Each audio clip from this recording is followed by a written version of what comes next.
Benvenuto o bentornato sul nostro canale. Le parole dei filosofi attraversano i secoli e continuano a parlare anche noi, ma sapresti riconoscere chi le ha pronunciate? In questo quiz ti aspettano 20 frasi celebri divise in 3 livelli di difficoltà. Ogni risposta corretta vale un punto, somma il punteggio e scopri il tuo livello finale. Siete pronti? Iniziamo! Difficoltà bassa. Chi ha detto, so di non sapere? Jung, Gandhi, Socrate o Hegel?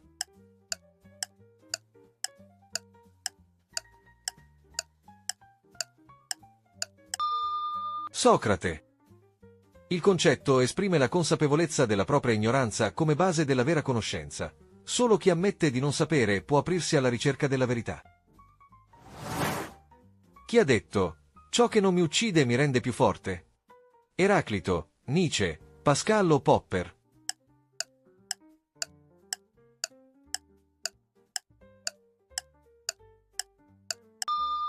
Nietzsche. Le difficoltà forgiano il carattere e aumentano la resilienza. Oggi è usata spesso come frase motivazionale. Chi ha detto, cogito, ergo sum, penso, dunque sono? Cartesio, Hume, Platone o Spinoza?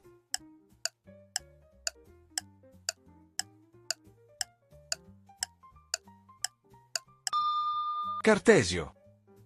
La celebre frase di René Descartes, Cartesio, afferma che l'atto stesso del pensare garantisce con assoluta certezza l'esistenza del soggetto, ponendo dubbio e ragione come fondamento della conoscenza. Chi ha detto, sì, il cambiamento che vuoi vedere nel mondo? Marx, Aristotele, Epicuro o Gandhi?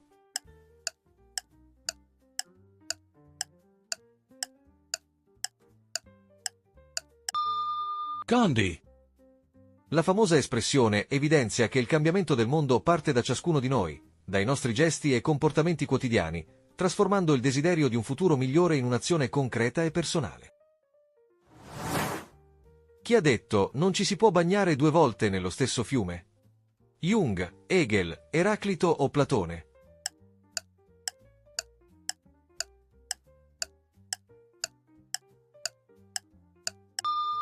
Eraclito. L'acqua che ti bagna la seconda volta non è la stessa della prima, e tu stesso, nel frattempo, sei cambiato. L'unica costante dell'universo è il cambiamento. Il concetto esprime il cuore della sua dottrina, il Pantarei, tutto scorre. Chi ha detto l'uomo nasce libero, ma ovunque in catene? Kierkegaard, Rousseau, Spinoza o Schopenhauer?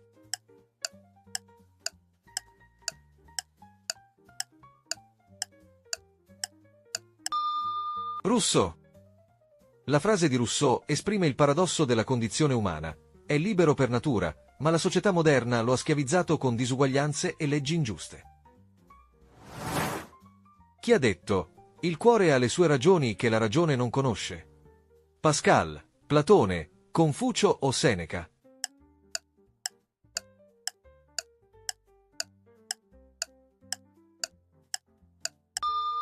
Pascal.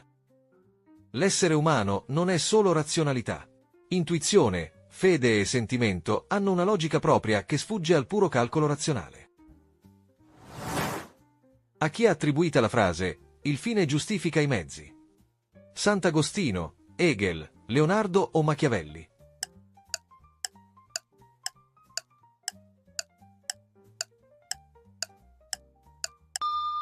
Machiavelli. Il fine giustifica i mezzi è una massima celebre, spesso erroneamente attribuita a Niccolò Machiavelli. Sebbene il concetto sia centrale nel suo trattato politico Il Principe, l'autore non scrisse mai esattamente questa frase. Difficoltà media. A chi è attribuita la frase la conoscenza è potere? Marx, Aristotele, Bacone o Pitagora?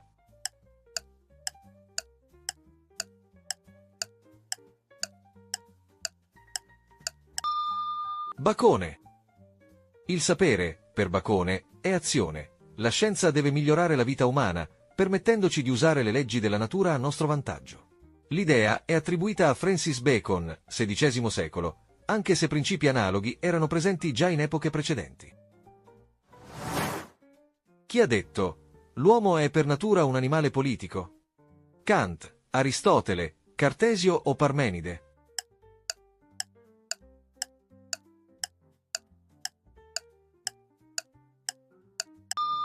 Aristotele. Secondo Aristotele, la politica non è un'invenzione artificiale, ma il compimento naturale di un processo di aggregazione. Chi ha detto: non perdo mai, o vinco o imparo? Mandela, Einstein, Churchill o Gandhi?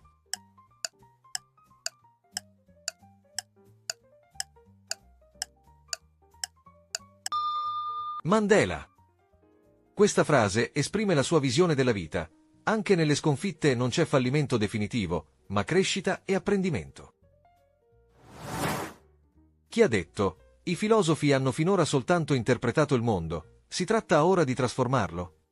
Locke, Epicuro, Zenone o Marx?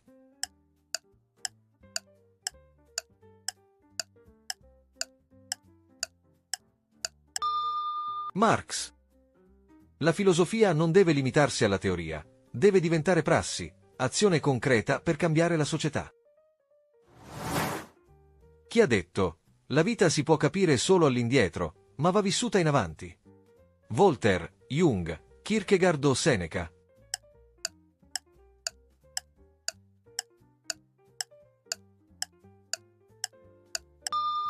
Kierkegaard. Questa celebre citazione riflette sulla natura del tempo e della comprensione umana. Sottolinea che solo riflettendo sul passato, a posteriori, possiamo trovare senso e coerenza, mentre l'esistenza impone di agire nel presente guardando al futuro. Chi ha detto: il sogno è l'appagamento camuffato di un desiderio? Camus, Freud, Hume o Kant?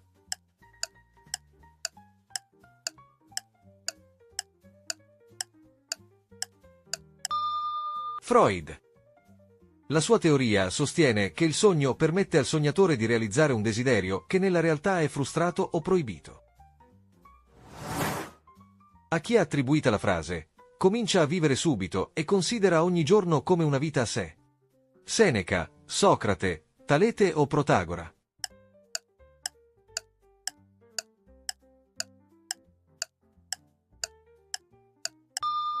Seneca. Per non sprecare la vita, bisogna smettere di rimandare. Vivere ogni giorno come fosse un'intera esistenza significa accoglierlo come una nuova occasione, senza farsi condizionare dal passato o dall'ansia del futuro. Difficoltà alta. Chi ha detto: l'opinione è l'intermedio tra la scienza e l'ignoranza? Pitagora, Aristotele, Parmenide o Platone?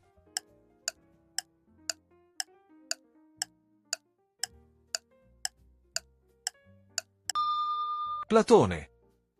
È un'idea centrale nella filosofia di Platone, elaborata soprattutto nella Repubblica. L'opinione occupa una posizione intermedia, non è sapere certo e fondato, ma nemmeno pura ignoranza. A chi è attribuita la frase: la vita è come un eco, se non ti piace quello che ti rimanda, devi cambiare il messaggio che invii? Emerson, Pascal, Joyce o Epicuro?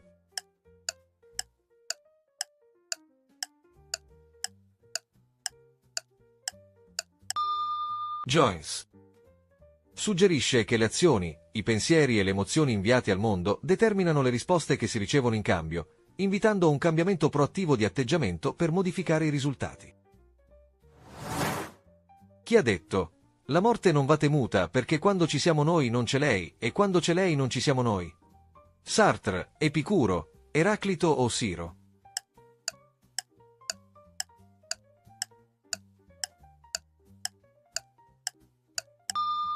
Epicuro.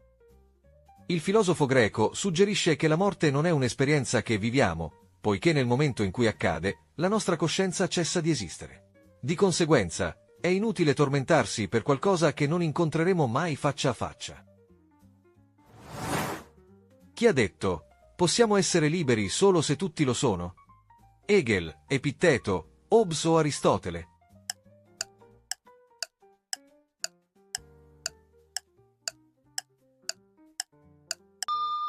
Hegel. Esprime l'idea che la libertà individuale non sia un privilegio isolato, ma una condizione interconnessa. Se qualcuno è oppresso, la libertà di tutti gli altri è incompleta o illusoria.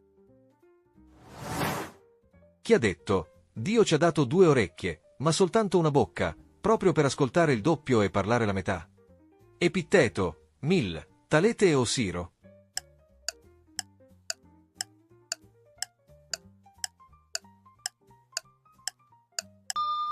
Epitteto.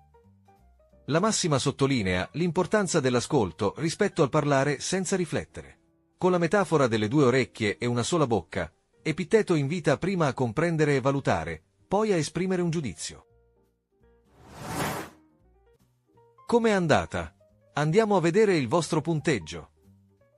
Se il video vi sta piacendo, mettete un mi piace, iscrivetevi al canale e accendete la campanella per non perdere i prossimi video. Se vuoi supportare il canale con una piccola donazione, puoi farlo con il tasto grazie. Se hai fatto da 0 a 7 punti, hai riconosciuto qualche citazione, ma molte ti hanno messo in difficoltà. Nessun problema, la filosofia è un viaggio fatto di domande prima ancora che di risposte. Continua a metterti alla prova e scoprirai quanto può essere affascinante il pensiero dei grandi autori. Se hai fatto da 8 a 14 punti, hai dimostrato una solida cultura generale e una buona capacità di collegare frasi e filosofi. Conosci le citazioni più celebri e sai orientarti tra epoche e correnti di pensiero. Ancora un piccolo sforzo e potresti raggiungere il livello più alto. Se hai fatto da 15 a 20 punti, prestazione eccellente. Riconosci con sicurezza autori e idee, cogliendo lo stile e il significato dietro ogni frase. Hai una conoscenza approfondita o una forte sensibilità filosofica. Il pensiero critico, per te, è una seconda natura. Grazie per aver partecipato, speriamo che vi siate divertiti e che abbiate imparato qualcosa di nuovo. Al prossimo quiz!